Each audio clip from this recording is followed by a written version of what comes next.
오늘 복음의 이야기는 예수님께서 제자들을 세상에 파견하시는 내용입니다.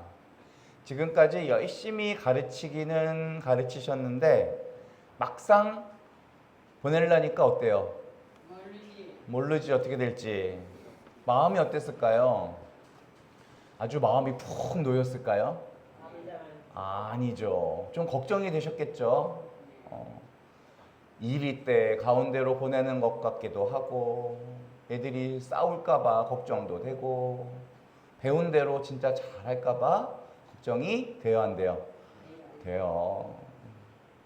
그래서 오늘 복음에서 중요한 한 줄을 꼽으라면 첫 번째 문장, 예수님께서 12제자를 부르시어 더러운 영들에 대한 권한을 주시고 둘씩 짝지어 파견하기 시작하셨다. 예수님께서는 세 가지를 하셨대요. 먼저 제자들을 부르셨대요. 그리고 권한을 주셨대요. 그리고 나서 어떻게 했다고? 파견하셨대요. 이 세 가지를 오늘 하셨대요. 이거 하나씩 한번 생각해 볼까요? 네, 생각해 보죠. 네. 첫 번째로 부르시는 거예요. 부르시는 거. 제자들은 어떤 사람들이었어요? 태어나면서부터 제자로 태어났어요? 아니에요. 자기 일 하다가 어부 일 하다가 세리 일 하다가 부르심 받은 사람들이었어요. 그래서 성경 전체에서 굉장히 중요한 단어가 부르심이라는 단어예요. 굉장히 많이 나와요. 굉장히. 우리 천주교회 할 때 교회를 라틴어로 에클레시아라고 하는데요. 이 말의 뜻이요. 바깥으로 불러내다라는 뜻이에요. 바깥으로 불러내다. 신앙인들은요. 예수님으로부터 이렇게 불리움을 받아서 바깥으로 나온 사람들이에요. 그래서 예수님과 함께 사는 사람들. 바깥에 나가서. 여기서 말하는 바깥은 어딜까요? 집 바깥에. 네, 좋아요. 세상을 얘기하는 거예요. 그래서 이 부르심에 대한 응답이 분명해야 돼요. 우리가 생각해보면 어떻게 성당에 갔나, 엄마를 따라서 갔나, 처음에는 아내를 따라 갔을 수도 있고요.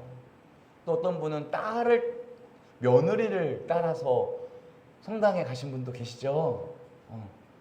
근데 결국에는 주님의 부르심에 누가 응답해야 돼요? 나죠. 내가 응답해야 되죠. 우리 엄마가 응답하면 안 되잖아요. 그죠? 우리가 신앙을 택하고 세례를 받았어요. 근데요, 요한복음 15장에는 뭐라고 되어 있냐면요. 너희가 나를 뽑은 게 아니야. 그럼 내가 너희를 택했어. 우리가 생각한 거랑 거꾸로야. 내가 택한 게 아니라 주님이 나를 택하셨대요. 믿어지세요? 믿어지죠. 그러니까 신앙이라는 거는 내가 좋아서 하는 것 같고 내가 싫어서 안 하는 것 같고 하지만 어느 날 내가 덥석 선택한 게 아니라 부르신 분이 있기 때문에 내가 지금 여기에 있는 거다. 맞아요? 맞아요. 그래서 그 부르심은 우리 인생을 바꿔요. 이것을 인생의 분기점이라고 그래요. 내가 딱 가다가 예수님께 딱 방향을 틀어서 가는 거예요. 부르시는 순간에 우리 마음이 그분께로 향하고 내 삶의 방향도 그분께로 향해요. 인생의 목적이 비로소 발견된다라고도 말해요. 우리 노벨 평화상을 받았던 한 마르셀드라고 하는 유엔 사무총장님은 내가 지금까지 열심히 살아왔지만 비로소 내 삶의 목적과 방향을 정하게 됐다. 그날이 바로 세례받은 날이라고 해요. 그런 고백을 합니다. 비로소 나의 삶의 목적과 방향이 정해졌다. 하느님은 아브라함을 부르시고 모세를 부르시고 예언자들을 부르시고 베드로를 부르시고 바오로를 부르시고 지금은 누구를 부르세요? 우리를 부르고 계세요. 지금은. 맞아요. 그리고요, 주님이 우리를 부르실 때 단체로 부르실까요? 개개인을 부르실까요? 개개인을 부르세요. 우리 믿음동 어르신 싹 다 날 따라오세요. 우리 사랑동 어르신들은 내일 따라오세요. 이게 아니라 베드로야 나를 따라오겠니?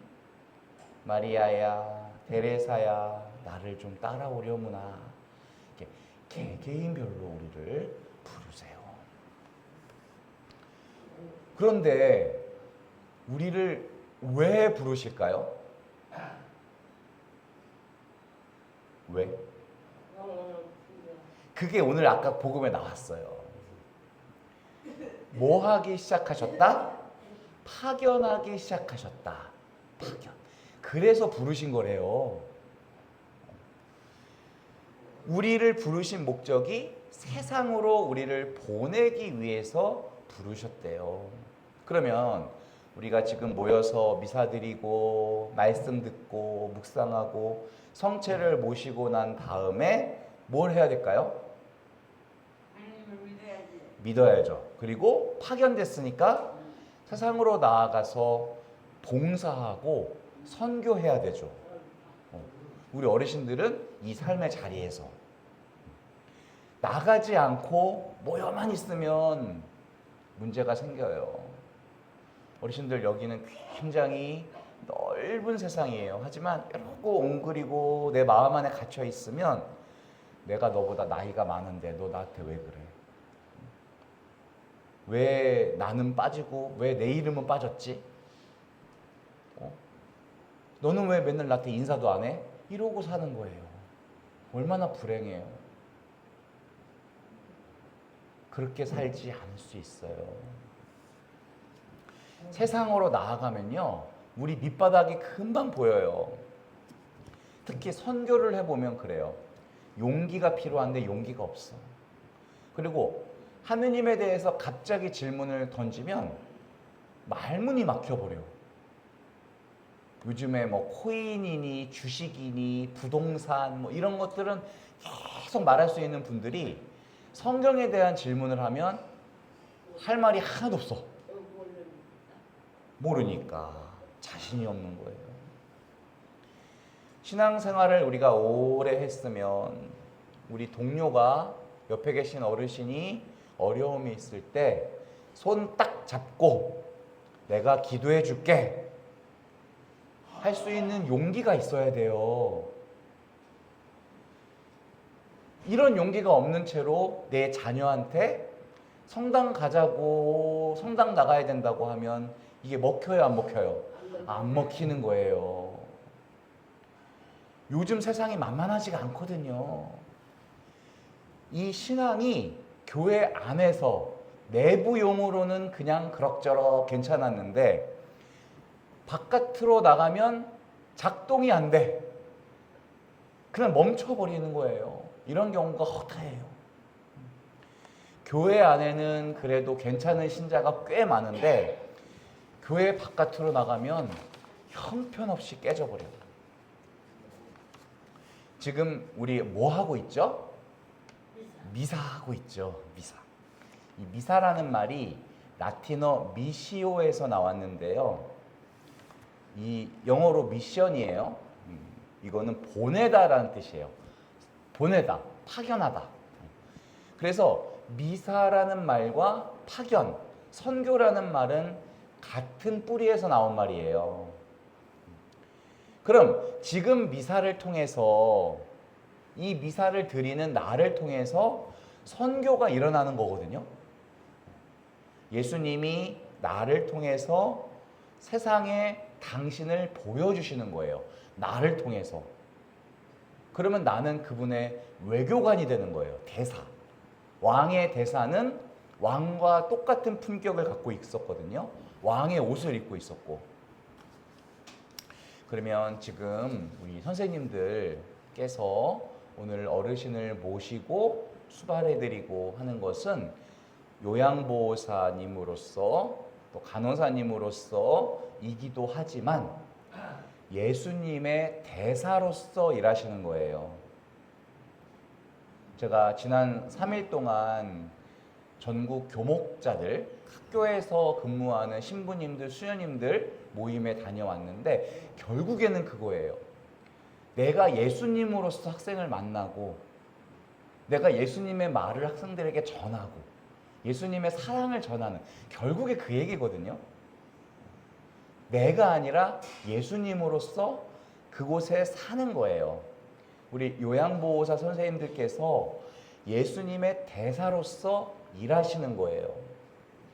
왜냐하면 지금 내가 머물고 있는 곳이 내가 파견된 곳이거든요. 제자들을 파견했듯이 나를 여기로 파견하신 거예요. 그럼 지금 내가 하고 있는 일이 나의 소명, 내가 죽는 날까지 꼭 해내야 될 일, 그거거든요. 내가 있는 곳이 부르신 곳에, 부르신 자리, 파견된 곳에의 그 하루하루의 일상이 내 소명인 거예요. 자, 그러면 부모는 1차적으로 가정에 파견된 사람이에요. 그죠? 그럼 가정을 소홀히 하면 돼요, 안 돼요? 안 돼요. 근데 교회 일을 한다는 이유로 가정을 소홀히 할 수가 있어요. 자녀를 돌보는 일에 소홀히 해. 그러면 그거는 성경이 말하는 봉사가 아니에요. 부모가 가정에서 기도와 말씀으로 자녀들을 양육하는 것이야말로 1차적인 소명, 거룩한 소명이에요. 또 일터로 사명을 받았으면 그곳에서 대사의 일을 감당해내야 된다. 그런데 그게 쉬울까요? 어려울까요? 어려워요. 그러니 우리는 그 가운데 끼인 동사를 봐야 돼요. 자, 부르셨다, 파견하셨다, 그 가운데에 뭐가 하나 빠졌어. 지금 우리들에게 권한을 주셨대요. 주셨다. 네. 주님은 제자들을 그냥 보내신 게 아니라 더러운 영들에 대한 권능을 주셨대요. 이 험한 세상을 내가 어떻게 감당해야 되나 걱정할 필요가 없어요. 보내신 분이 책임지겠다는 거예요. 더러운 영들을 제어하는 권한을 주겠다는 거예요. 우리는 사실 굉장히 위험한 세상에 살고 있어요. 갑자기 길을 걷다가 시청역 앞에서 지나가는 차에 치이는 거예요. 너무 무서워. 언제 무슨 일을 당할지 몰라. 그리고 어둠이 장악하고 있어요. 엊그저께 정말 우리나라에 1,000만 명이 넘는 유튜버, 모든 사람에게 사랑받고 있던 유튜버가 과거를 다 들키게 됐어요. 이게 내가 원해서 하기도 했지만 못된 남자친구 때문에 억지로 방송을 하고 그 돈을 또 다 뺏기고 매일매일 얻어맞고 얼굴에 얻어맞으면 티나니까 온몸에 멍이 다 들어있는 거예요. 이런 것들이 드러나는 거예요. 상상도 못했던 그런 어둠들이 너무나 많아요. 이런 세상에서 한 사람의 영혼을 꺼집어서 구원해내는 것은 굉장히 어려운 일이에요. 파견된 제자들에게 권능을 주신 이유가 바로 그거예요. 사도행전 3장에는 무슨 일이 일어났냐면 베드로와 요한이 성전 문 앞에서 구걸을 하던 안전뱅이에게 이렇게 말해요. 나는 돈이 없어요. 당신이 나에게 돈을 달라고 하지만 은도 금도 나는 없어요. 하지만 내가 가진 것을 당신에게 드리겠소. 나자렛 사람 예수의 이름으로 말합니다. 일어나 걸으시오. 그랬더니 평생 앉아있던 안진뱅이가 어떻게 했어요? 벌떡 일어났어요. 걸어갔어요. 이 사건은 그냥 하나의 기적이 아니라 새로운 시대가 열리는 상징 같은 거예요. 그 당시 무기력했던 종교 지도자들은 아무것도 못했어요. 40년 동안 그냥 동전이나 던져줄 줄 알았어요. 40년을 앉아 있었거든요. 단 한 사람도 예수님의 이름으로 일으켜 세울 만한 담대함이 없었던 거예요. 그들에게는 동전 하나밖에 없었던 거예요. 여러분, 나 하나 잘 되자고, 내 가족 하나 잘 되자고 맴도는 기도를 하면요, 그것은 공회전하는 기도. 공회전은 아무 필요 없는 거거든요. 어린아이의 기도가 그래요. 예수님의 이름으로 나, 내 자식, 내 가정 말고 다른 이들을 위해서도 기도하셔야 돼요.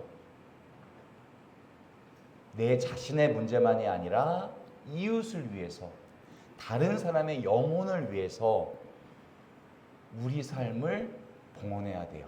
그게 파견받은 사람의 책무예요. 그랬을 때 오늘의 기적은 일어나고도 남는다.